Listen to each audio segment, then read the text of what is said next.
course, as it relates to the thinking and talking and writing about football, we have a different type of football that we'll be thinking and writing and talking about and maybe covering in 3 years, assuming both of our contracts are renewed. I don't know how long yours goes, but mine doesn't go that long, so it may not matter when 2028 rolls around. The Olympics will end up featuring not just flag football, but flag football played by active NFL players. And I expected this to happen because the league clearly wanted it. Right. They clearly want it. In their mind, there's a simple logic.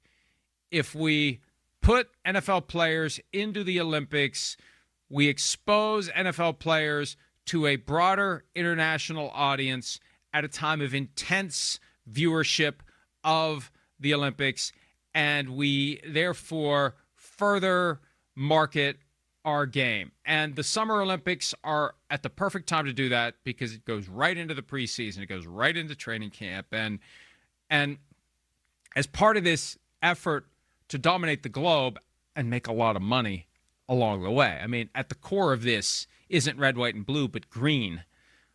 This was a natural thing for the league to do.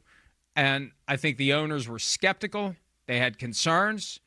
They voted 32-0 on the first ballot. I have a feeling it was not unanimous and that a strong suggestion was made that, hey, folks, understand which way the wind's blowing and understand how it's going to look if this is 32-0 versus 28-4. Even Mike Brown, the Bengals owner, who notoriously votes no on things, I think just to vote no on things, I think they understood the value of a united front.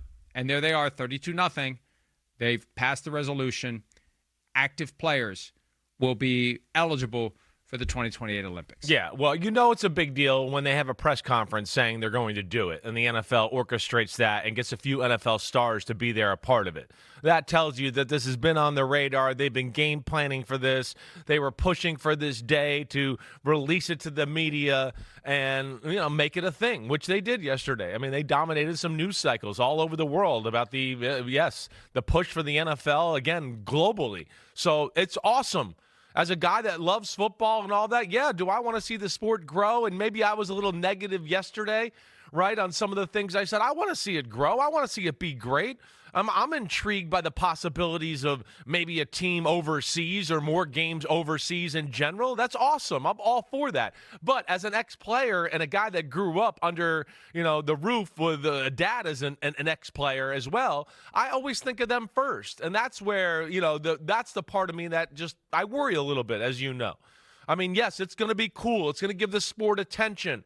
It's going to cross over boys and girls. So that'll be great.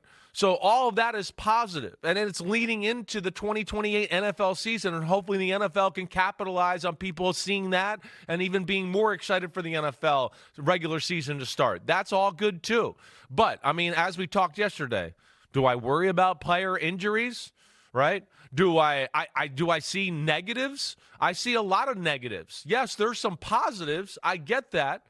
But what I'm interested in, Mike, is how many players in the NFL are really going to be like, I want to do this. Okay, we saw Justin Jefferson, but I think you're going to have a lot of other ones that are just going to, no, I want to be a legend in the NFL. I'm not worried about a flag football game and some of that. So there's that. And then, of course, the risk of injury that I've always worried about and the risk of embarrassment. Those are the three things that come to my mind. And if we're going to get 10 players and really do this and try to make it work, if they think they're just going to be like, hey, July 14th, about 10 days before the Olympics starts, let's get together and practice against a bunch of people who are going to be highly motivated and obsessed with this, and we know there's leagues and people obsessed with this all over the country and in the world already, that's where I worry about too. Like, you better win it because it's going to be embarrassing if you don't, NFL. So those are the things I worry about and some of the negatives. But all in all, I know it's a positive, great thing for the NFL. It's a no-win proposition for the players because if and when they participate, they will be expected to win and win easily. Right. If they don't, then it will be a massive embarrassment for them. Massive. It's a David and Goliath situation. It's the kind of thing, I was talking to somebody about this yesterday, and it's like, you know, I'm all for the national pride thing, but man, it's a hell of a story if a ragtag group of career flag football players who never could make it in tackle football could take on a team of NFL players and run circles around them. You know, that's a hell of a story. Hey, I'm with you. It's a hell of a story, and I don't think it's that crazy. I mean, we know how many people play football in this country, how many great athletes there are in college football that don't even make the NFL, who still run 4.3 and do stuff like that, where you go, hey, that guy's a legit athlete. Yeah, maybe he can't break tackles or tackle people, but that don't matter on this field. It's pulling a flag. So he's not going to be worried about it. Or a quarterback with a great arm who's skittish in the pocket with a bunch of people around him. Well, there's nobody in the pocket. You're not getting hit here. So now he's going to be ready to go. So there's going to be fine, like top quality athletes on the field. And yeah, what you're setting yourself up for is you could maybe get a gold medal and look really cool and be like, hey, I'm one of the first football players ever to get a gold medal. That's awesome. But you're also setting yourself up for, I don't know, Team Canada or other Team USA beating you in the final. You're also setting yourself up for, like, let's just say, Pat Surtain decides to play and some 5'7" guy from Ireland mosses him and then, like, spikes the ball, and you're on social media, for the next month going, man, this guy, no wonder you guys are losing in the regular season. This guy caught touchdowns on you in the flag football thing. So that's where my mind goes a little bit with this whole thing, that if the NFL's going to do this and there's going to be 10 players, they better be serious about it, because they certainly don't want to set off the inaugural flag football 2028 in America, in LA, and we lose as an NFL league. That would be not a good look for us at all.